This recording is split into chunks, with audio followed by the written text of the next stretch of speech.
Hello again, everybody. Pro Football Enterprises. Ben Parker here, Simon there, Shane over there, and you are on the flip side of the screen, so we really appreciate you jumping in. This is one of several shows we're doing on these coaches during the hot seat or not time of year. It's early December. We'll talk about these guys again in January when some more things start to happen. If you want to know how the board's breaking down here, we first of all got 20 guys. We put them all on one side. We said, hey, we think these guys are largely safe. That's on a different video. Also on a different video is the five guys in the middle, the Stefanski, Glenn, Taylor, Sirianni, McDermott group right there. Separate video. You're welcome to go check that out. And then Mike Tomlin. You see him there hovering, lingering, literally and As he figuratively. does. Hmm. He got his own segment, so go check that out as well, where the three of us talk about the Mike Tomlin situation as well. But now we've narrowed it down. We've got six guys here that we've got in the hot seat area, and that might be the 50% hot seat area, or it might be the hey, this guy is gone 0% category. But we'll hit each of them fairly quickly. Some of them might deserve more conversation than others, but we'll hit each of them in their turn. Shane, I'm going to go to you first here, and we're going to talk about Pete Carroll. All right. Pete Carroll obviously only has had 1 year here. It's not gone well. It's been really bad. It's been worse than I expected. I expected him not to have a winning season, but I expected him to get these guys into respectability very quickly and to compete that way. It hasn't happened. In fact, the deeper into the season we're getting, the worse it's getting. So that's been the way it's gone for the Raiders so far. So, Shane, talk to us about Pete Carroll. I want to know what you think will happen. Do you think how legit do you think the chance is that he's gone? And then you personally, would you keep him on for now? I think the thing about Pete Carroll is people always picture him of the dominance of USC. They picture him building Seattle out of nothing, picking Russell Wilson, third round quarterback, Super Bowl, tough defense. And I think Pete Carroll thought, hey, I know they stopped liking me in Seattle, but I can do this again. I think walking into that Raiders organization, he realized that there's no amount of energy that I'm going to produce that's going to turn this team around. There's a ton of holes. Um, I think they've gone through more coaching changes and GM changes than a lot of teams. And so there's talent on the roster. There's no doubt about that. And I think, like you mentioned, Ben, I think people thought that some of those talents were going to show more the second Pete Carroll got in, but that has not been the case. Um, the only way I see him not sticking out the year is if he decides, hey, health wise, I'm older. I think I want out. But I don't think he has much more than another year. I think if the Raiders are bad going into next year, I think it'll be an early change. Um, but I think he's going to get to play a little bit of a long game because the coaches before him have been bad enough since Gruden, had to take his exit. I think it has not gone well for the Raiders in any aspect. Yeah, it's a great point. I'll get to my thoughts on Carroll in a second, but Simon, over to you here. Raiders are going to have to, yeah, the Raiders are already talking about this, right? Behind closed doors. They haven't talked to Pete yet, but they're talking amongst themselves. So, what do you think will happen here, and what would you do? I ultimately think Carroll is going to stay. I think four head coaches in 4 years is too much. And I think when someone like Tom Brady is there, he might not want to admit that he failed immediately, right? He might not want that.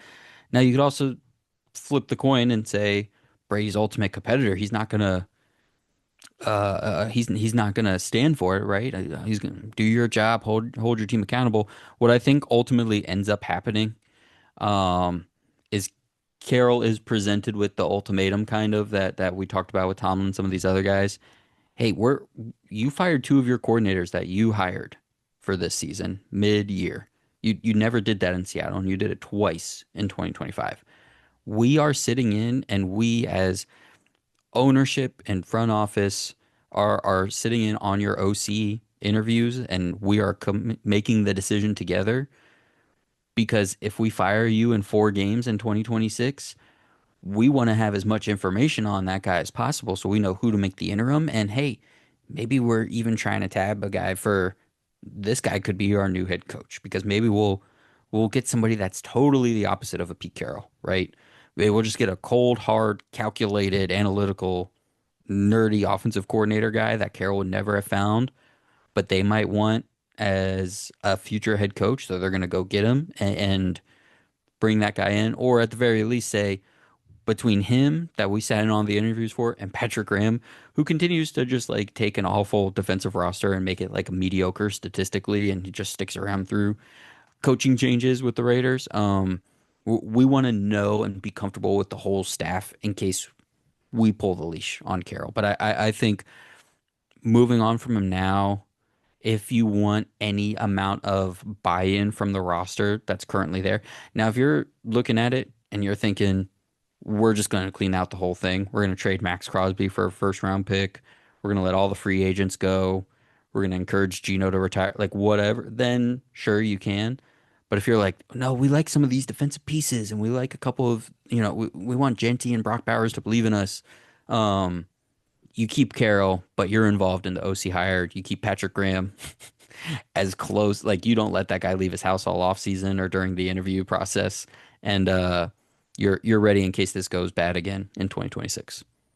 I've lost track of how long I've liked this Patrick Graham fellow, but I really like this Patrick Graham fellow. Okay. And, I'm not necessarily staking a claim for head coach for him, but I really like his defensive coordinator work. You're right there. As far as I'm concerned, Pete Carroll is safe for this year. If I were in charge, he'd be safe for this year as well. I really don't I really don't like the idea of letting a guy go after 1 year. It's got to go really horribly, awfully bad to where I just don't have any confidence in this guy anymore. And that's not the case for me with Carroll. One of y'all, I think Simon made a great point about the Tom Brady theme, because if Tom Brady wanted Carroll out, I feel 100% confident that Tom could make a little power play here and influence that decision and get Carroll out. But Simon, you made a great point. Tom is a big reason why Pete's here. And he's not going to want to admit that quickly that Pete's the guy that is totally to blame for all of this and that he needs to go. So I feel like all things point to Pete Carroll coming back, except maybe, Shane, you mentioned the health thing. So if Pete himself again decides, I'm kind of done here. There's more hard work to do here than there is energy needed. Then that might be a factor. I feel like Pete Carroll is safe, and I'd really want him around for a couple more years, to be honest, if for no other reason than that they have run through so many coaches and quarterbacks. So that's where I'm at on that. Let's talk about another guy. We put Mike McDaniel off for quite a while here, and deservedly so. So Shane, I'm going to go to you first here on Mike McDaniel. I would like a percentage on what chance you think he has of staying, and would you be at all interested in keeping him here? In the world that I inhabit, it's a 0% chance that he stays. Um, I think he's known as an offensive coordinator, and the offense produces, but not at a level at which he thinks it does. Um, I think the players, the rest of the league, management, everyone else involved has kind of gotten away from the capri pants and the sunglasses and for all purposes, graduated from Yale, highly intelligent, but Yeah. I think there's a level that you need to represent as a head coach when you're dealing with NFL players, and I don't think he does a great job of that. I think that's why he made a great offensive coordinator when you have somebody like Kyle Shanahan that's gonna be straight arrow and handle the ship and knows how this thing is. Um, I think Miami, even with Dan Marino, had an awful lot of years to dumpster fire. That's one that the team ownership changes hands quite frequently. GMs go there to die. Um, you have what seems to be an extremely talented defensive coordinator walking around Minnesota right now, that was let go in Miami. Um, Brian Flores. I don't think Mike Macdonald's done anything that would make me want him to continue to be a coach. I also think this is a tough year to have Mike as your first name and not be an interim coach, because there's going to be a lot of guys named Mike that are out on this side that we already have separated here. Yeah. I will also say, though, I have never been a Mike Macdonald guy, so I've been wondering why he's still been in Miami for these years, but I think this year is the year that he's going to get the axe. Simon, Mike McDaniel, Miami. What would you do, and what do you think actually will happen here? All signs are pointing toward he's out, but I guess I really want to know, what chance do you think he actually has of hanging on to this job? Is probably what I'm going to get at here. After this last month for the Miami Dolphins, Ben, I'm gonna give him like a 40% chance that he stays. Okay. The Dolphins are 5-7 right now. They're 3-1 in their last four games. They trounced the Buffalo Bills, arch Mhm. rivals, just a couple of weeks ago. They win this last game on this like insane pick six in, I forget if it was a 2-pointer for a touchdown at this point, but like just this feat of players being so locked in that when the headset goes out, the defense can call its own play and rally together and make this huge play. And yet, you know, Anthony Weaver's the DC. He's a great DC. Part of my thinking is like they want to keep him around too. But I think that speaks to the buy-in that the players still have in this guy, and I'm insanely impressed and surprised because you know how I feel about McDaniel and just the style of play and what they're doing. But I also think the uniqueness of firing Chris Greer a third of the way into the season, but keeping McDaniel all this time, Yeah. even through, I mean, they started what, 1-6, and then they've won four of their last five even. So to keep him through that losing streak and keep him when you fire the GM, now the logical thinking of that is, hey, let's just let's let the team get through the season and not change what that's going to be like for them.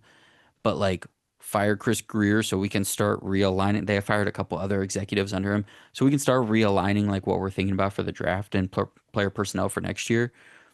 But I kind of think that the fact that he has survived this long says that ownership and the executives left behind say we have the right coach, but we had the wrong vision.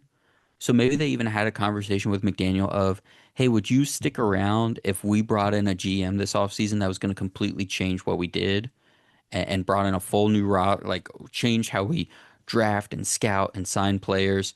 I wonder if that's going on in the background. So between how long ago the GM was fired and McDaniel still being there, and then how hard the team's still playing right now, I'll give them like a 30-40% chance. And if I was in the room and making the decision and McDaniel was like, hey man, I just want to be here, like just bring me a GM that you think is gonna do the right things.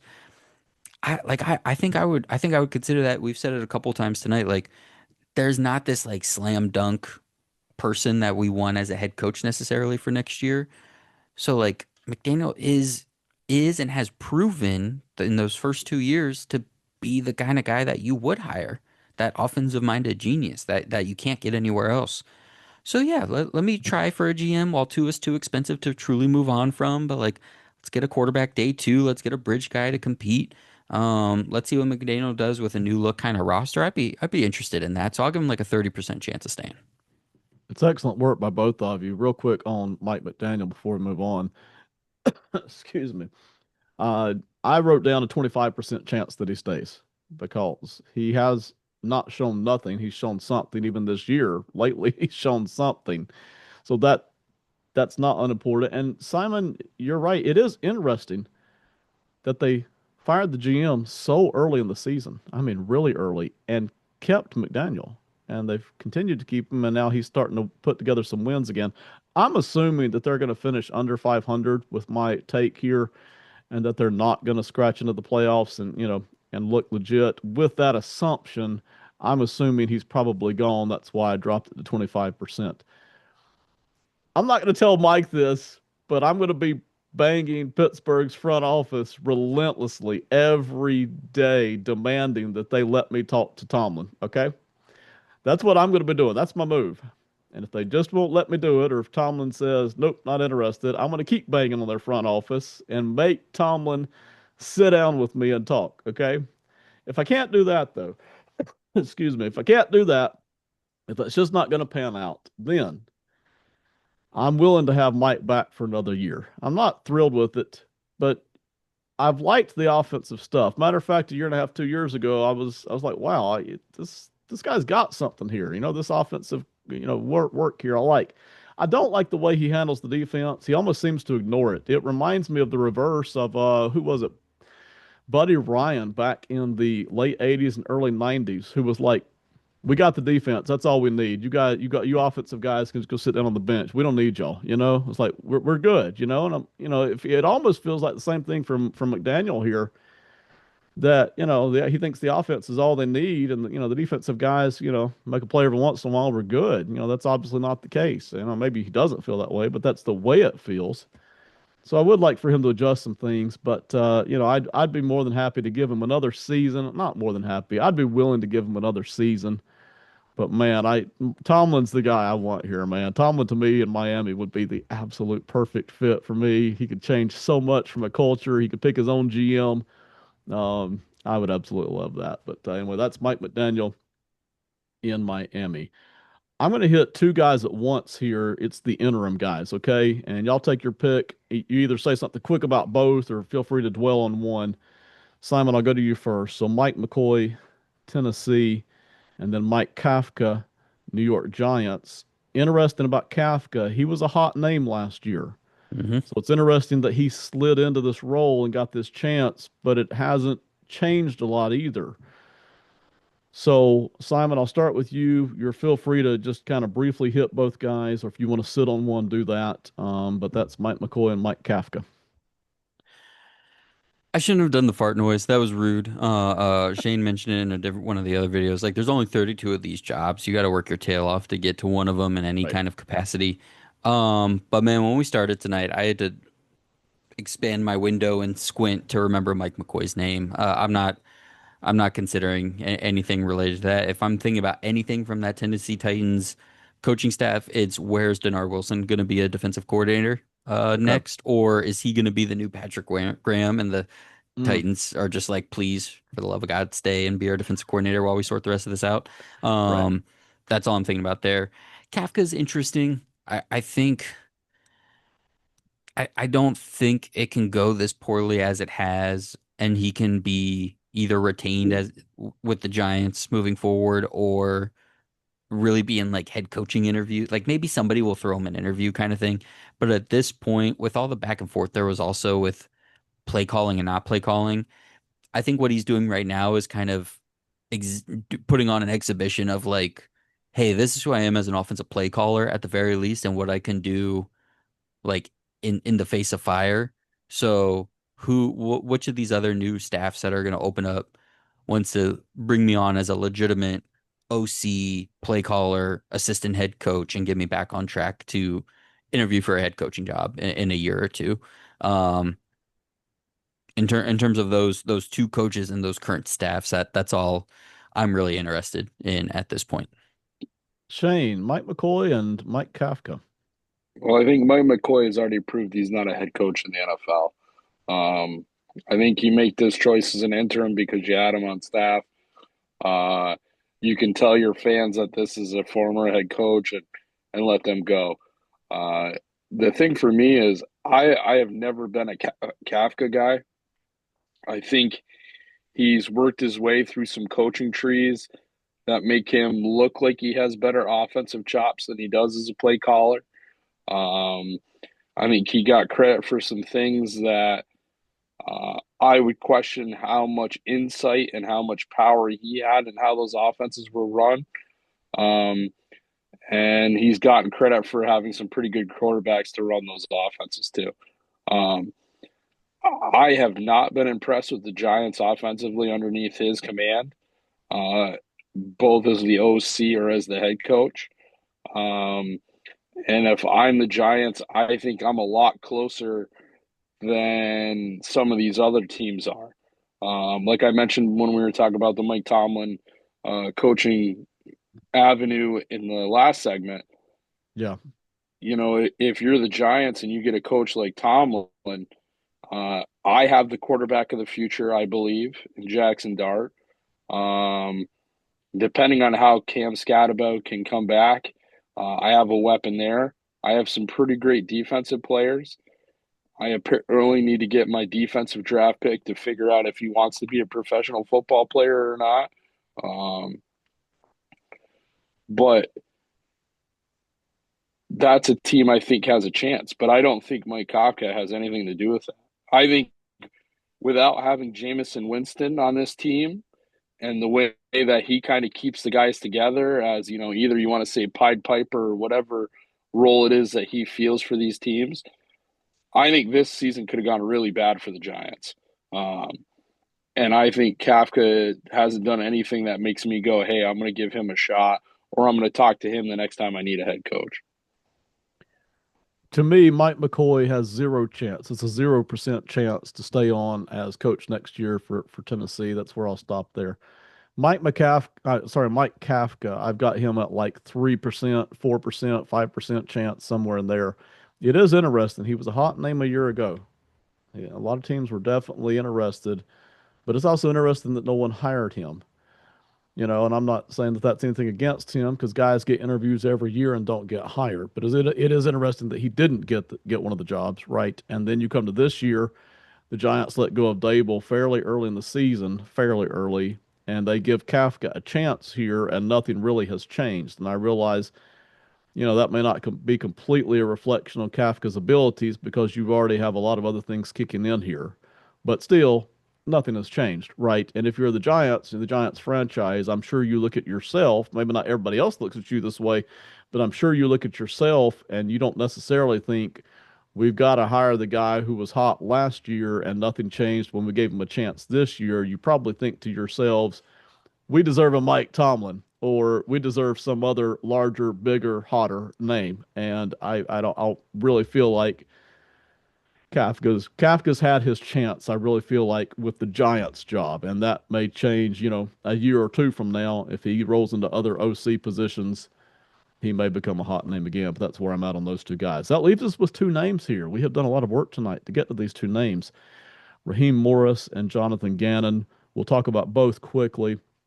Simon, I'll start with you on Raheem Morris. Shane, I'll start with you on Gannon's. But let's talk about Raheem Morris here for a second with the Atlanta Falcons. Go ahead and tell us what you're feeling about him. We'll each take one turn on Raheem. I 0% for Raheem Morris. I would maybe if I was in the building with him because everything everyone says about him is just glowing. Talk about Mike Tomlin. Like when Morris was still the DC and the Rams, Tomlin said he is the best coach in America that's not an NFL head coach, right? And Hmm. I Yep. see a lot of I understand a lot of that stuff. That said, Terry Fontenot has to go with the Falcons, right? And it's kind of like what I was saying with the Browns and some other teams when you're making a first round pick quarterback decision and a $180 million quarterback decision and a future first round pick for a second edge rusher decision, your head coach is as compliant in that as anybody. And when even if it's only been 2 years on the field, the results obviously are not what you want. And that those two quarterback decisions you made have panned out almost in the like 0th percentile outcome of what you would want. I don't know how long Penix is going to be out for next season, but he has lots and lots of those knee surgeries under his belt right now. And if we're talking about not knowing who Penix is until 2027, when he's going to be extension eligible, and they have to move on from Fontenot. They can't go into another draft with Fontenot and allow him to trade another future first round pick or something. Um, and at that point, like if D'Amico was in on those moves, what GM is going to be on that same timeline as Raheem Morris? So I'm 0% on Raheem Morris. All right, Shane, Raheem Morris in Atlanta, man. I agree with Simon on this. I I'm a little bit less on the, head coach being complicit on some of these decisions because I think if you listen to some of the talk when Penix was picked up and some of the other decisions that have been made, I think Raheem Morris has made it known that some of these decisions weren't necessarily the way that he would go, but he's a corporate guy. He's not gonna, bury a GM because that's the guy that's gonna fire me too. Um, but if you're Atlanta, this was supposed to be the year to take over a weak section and get some victories under your belt and make a run. And now you have two injured starting quarterbacks. You have a defense that's still underperforming. You have an offense that makes you wonder if the offensive coordinators even know how talented the players are that are on the field. Um, and that's the thing with them. So I think this is one of the ones, as Simon has mentioned with Cleveland. I think this is a clean slate. This is Arthur Blank going, okay, we got to start again. Um, it's not working out, and we've got to figure something out. Yeah, it's a great point about Raheem Morris there. I'm a little split on Morris, and I don't mean necessarily about whether or not to bring him back, but what about what I think will happen. I put it at 30% chance that he got another year. I wasn't huge on the Morris hire. I was okay with it. The reason I was okay with it when they brought him in is because nobody had anything bad to say about this guy. I mean, everybody on the planet had nothing but good things to say about this guy. And listen, I nobody else has done it. I'm going to bring up his Tampa Bay coaching years, right? He already had this chance before, right? It's 3 seasons, one good one, two bad ones. That's not nothing. That's something. I realize it wasn't the roster that other coaches in Tampa Bay were getting to work with. It wasn't even close. But still, that's something. That's 3 years where he did have a chance. And now he comes to Atlanta, and everybody's just telling us what a great guy he is. And, year one wasn't great, but hey, 8 and 9, it's something, right? I was even prepared a few weeks ago to defend him and say, hey, I really think he should get a third year, if for no other reason than just continuity. We'd like to keep things stable here. I think a guy should get a third year, and I'm okay if he does get a third year here. But when I see him lose to the Jets, that's always a flag for me when I see him not just lose to a bad team, but lose to a team that you had the game won. That's one of the things that got Dable kicked out early this year. He lost 2 games that they had won, Hmm. not just one, but two. Raheem Morris in a year which was already going way worse than what everybody expect. Not everybody, way worse than what some people expected. I'll put it that way. And then you have a Jets team that is clearly, I know they're not the worst team in football. They ain't the best either. It's a bad Jets team, and they had that game won basically. They're up 24-17. They had, I think, two or three and outs after that. The Falcons did, I mean, and then they also just allowed the Jets to march right downfield and score, and then you lose in overtime. That's always going to hurt you. It gets harder and harder to defend that when you're already struggling. And then I go back and compare the Tampa Bay records, the Tampa Bay years, and I'm like, I don't know that I'm going to fight for this guy to stay. I love him. He'll be a coordinator for a very long time. He hasn't lost any respect from anybody, but I'm not going to fight for him to stay. I think there's a small chance he does, but I think it's very small. And so, I think that's what's going to happen there in Atlanta. I do figure he's out the door here more than likely. That leaves us with Jonathan Gannon. Shane, I think I said I'm going to come to you first on that. So, Jonathan Gannon here in Arizona for the Cardinals. He's our last guy to talk about tonight. So, lay it on us, Shane. So I think Jonathan Gannon is in the spot where maybe people thought that he was going to be more than he's ever been. He comes from Philadelphia in a year where both of their coordinators got head coaching jobs right off the bat. Um, I haven't seen the defense pick up in the way in which they kind of hoped he was going to be able to do. Um, the Cardinals are still, and that the Cardinals have long standing been the team that I thought could easily join the CFL and no one else would care. No one would care. But I think he falls in that same spot. They lose games they should win. Um, they've drafted to get talent. That talent's underperformed. Other than Trey McBride, I would say in the last couple of years, they've missed some time there. I don't think the offense has eclipsed what they were hoping. The defense has a hard time standing up against the teams that they're going to have to defeat on a week to week basis. And I think for Gannon, there's just no progression. I don't necessarily think that he's done a terrible job um, because I think they have gotten better, but and you know, Simon mentioned it. You can't lose games in the NFL you're supposed to win. It's hard enough to win week in and week out. Yeah. If you get a team that's down and you should be able to, you know, put a hurting on them, not only for your excitement and for your building blocks, but just for you to be able to say, hey, that's a team that's worse than us. When you're the Cardinals and you can go out and compete against some of the better teams and then you lay an egg against some of the worst teams, you know, things are going to start to be pointed towards the head coach.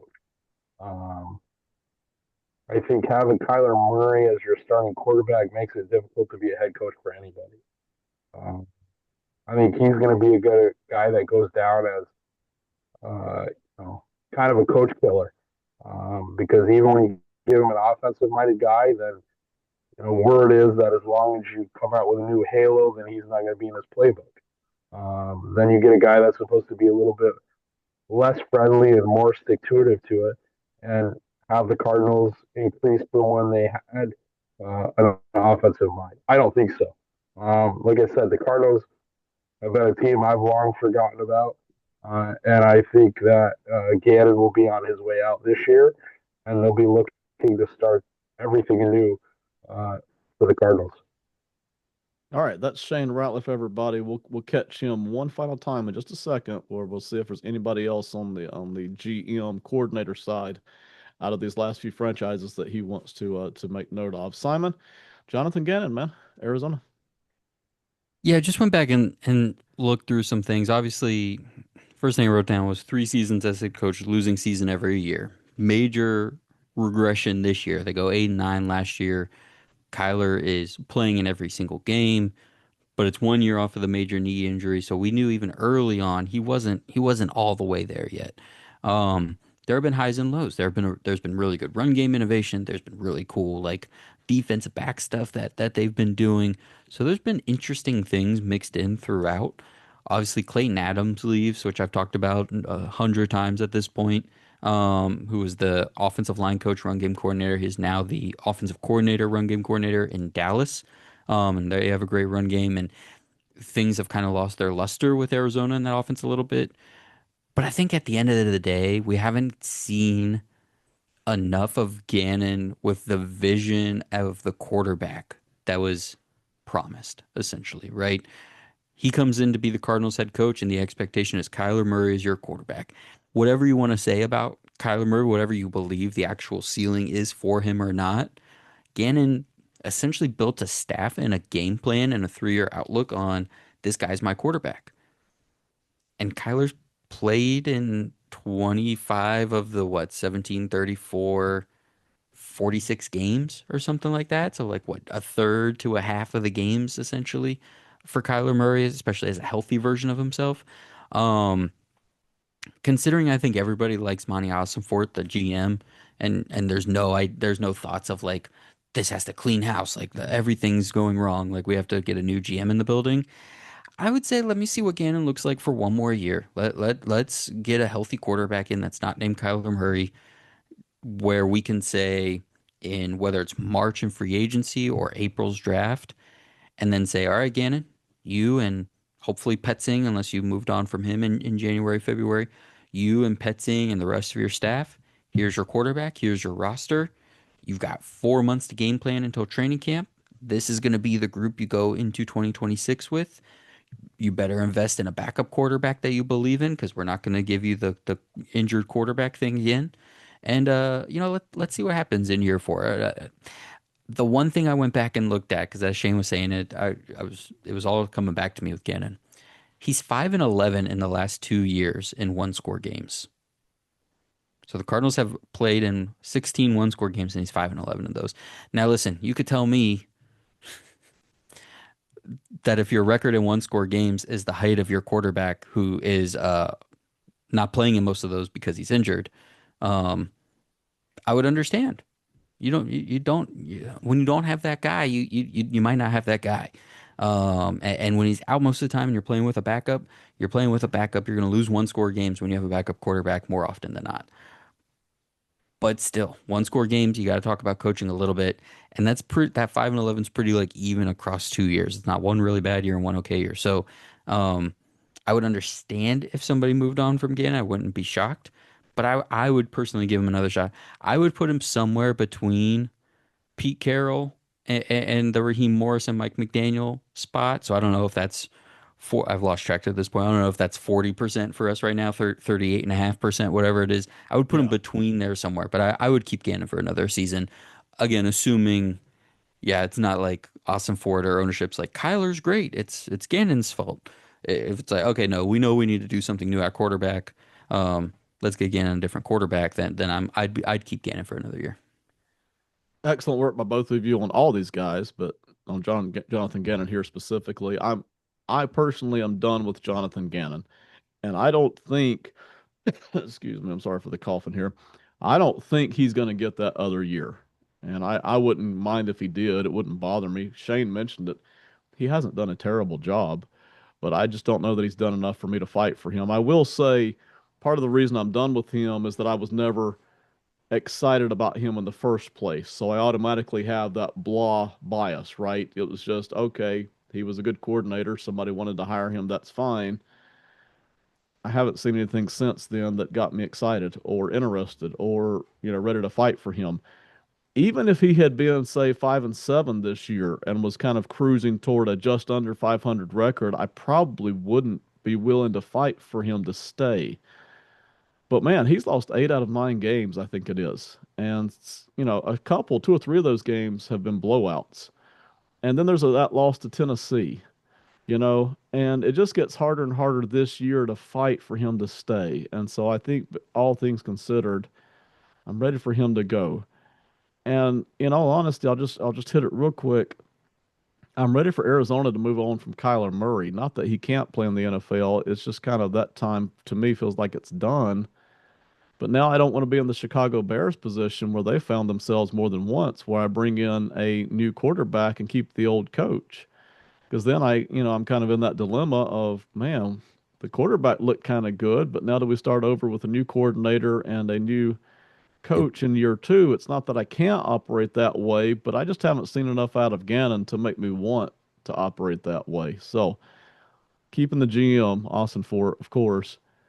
I would love to. I would plan on letting Jonathan Gannon go myself, and Kyler Murray as well would be where I would go here. Okay. Um, Final notes here on this segment. We appreciate everybody hanging with us. Shane, any out of this last little group here, the Raiders, the Falcons, the Titans, all of that, any GM coordinator notes you want to save or get rid of here that are noteworthy to you? I mean, I think the one that we hit on already when we're talking about Pete Carroll, I think we're in danger, and Simon brought up Tom Brady in this conversation. I think Brady is severely right now in danger of becoming Michael Jordan in this way. Um, there's a bias where Yeah. you believe that you have the answers because of what you've been able to do, whether it be in the NBA or in the NFL. And that inclines you to be able to make those decisions for other people. I don't think anyone's going to disagree that Michael Jordan's, in your top. For me, he's in your top one, but he's at least in your top three in the NBA all time. I think Brady falls below that when you come to the NFL, but I think people understand the level of work and the intelligence that he has. Just because you were great at something doesn't mean that you're going to be a great coach at it, and it doesn't mean you're going to be a great administrator when it comes to them. And I think if the Raiders are only listening to him for input, and your Pete Carroll was the decision you put. I mean, Pete Carroll 10 years ago, I think he would have been a great pickup. But if there's anything that Brady himself has proven, that a a great coach is only as great as his players, and you need to pick the right players. Brady proved that. You know, Belichick, for all the years that he's been thought of as a defensive and coaching genius, when Tom Brady leaves in one season, goes to a Tampa Bay team that didn't have anywhere near the talent of the team that he left, and wins the Super Bowl, was Belichick making all the right decisions, or was Tom Brady being a great football player really helping you out in the situation? So I think that's where it comes in, where you look for things like that. We kind of hit on in the other segments, other shows about, you know, is there some GMs that are going to get antsy and look for other things? I think that's a possibility. But I mean, out of the ones that we're talking about, I think both you and Simon are higher on Mike McDaniel than I am. I still hover in that 0%. I don't know how Miami comes back. Like you said, the players have won games, but I tip my cap to the players to not giving up and the defense fighting through. I don't think that they're fighting to try to keep him as their head coach. I don't think that's the case at all, man. I haven't heard anybody come out to defend him. And I think when they win games, they're happy that they won a game because it takes a lot to win a game in the end. He'd be the only one, like I said, out of the conversations we had where I'm pretty staunch, and I think that he should have been let go already. I would have made the move as soon as I let go of the GM, because you're going to hire a new GM and then they're going to make a decision anyway. So why wouldn't I have let them just start with a clean slate and go, okay, we don't have anything to worry about. You can pick whoever you want. Shane, that's excellent work. Simon, I'm coming right to you to get your final thoughts on anything you want to hit here.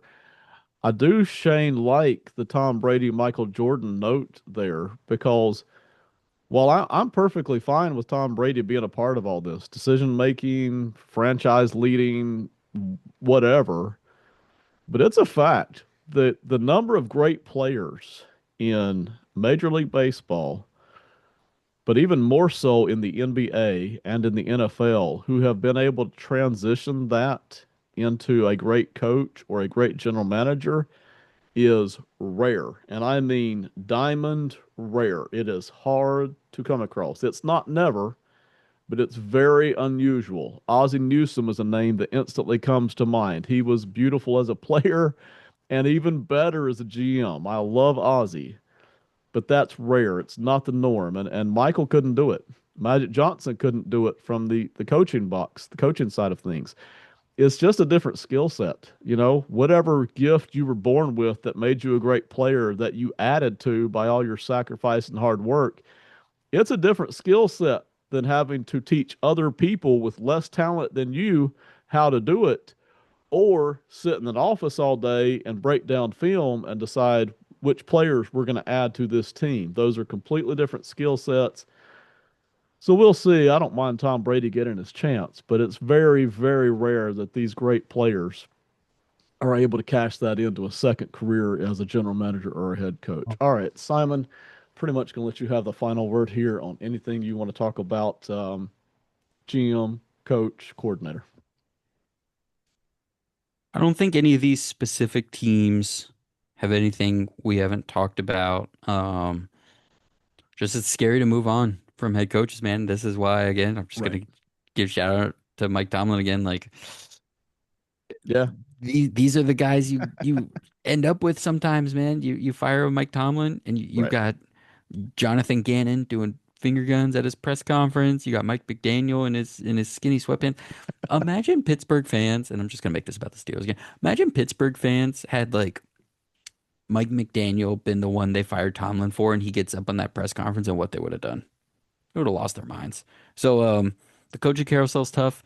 We have fun doing this. We have fun putting together like mock staffs and assign them teams. It's tough to see guys get fired and lose jobs and have to relocate, but you know the game is the game, and don't rush to fire guys when it's just for fun and games on our side. I guess would be my last note. But I love the Brady Jordan thing. I thought that was awesome. Yeah, agreed. And it's a great point, Simon, about not rushing to fire guys. Because on the humorous side, me and Robertson over on Odds on Favorite and the Oh my Commander side, God, it's an epidemic we with you talk two. real fast about whether or not a guy is working out. But before you actually, because I really love giving a guy 3 years, I really do. I prefer to give those guys a chance, even if I'm personally not a fan of what they're doing. I like to give a guy 3 years. And the only way I'm really going to not do that is if he looks so horrible, I got to move on. Or if I've got this other name out there, sitting out there that I'm really wanting to go after hard before he shows up somewhere else playing across the field from me, right? I don't feel too great about guys right now that are sitting out there without jobs, so much so that I've just got to let some of these guys go. A couple of them, yes, but a couple of them I'm willing to give another shot to, depending on what we think we can get. All right, everybody, this is Pro Football Enterprises. This was the hot seat or not category. We'll do more on it.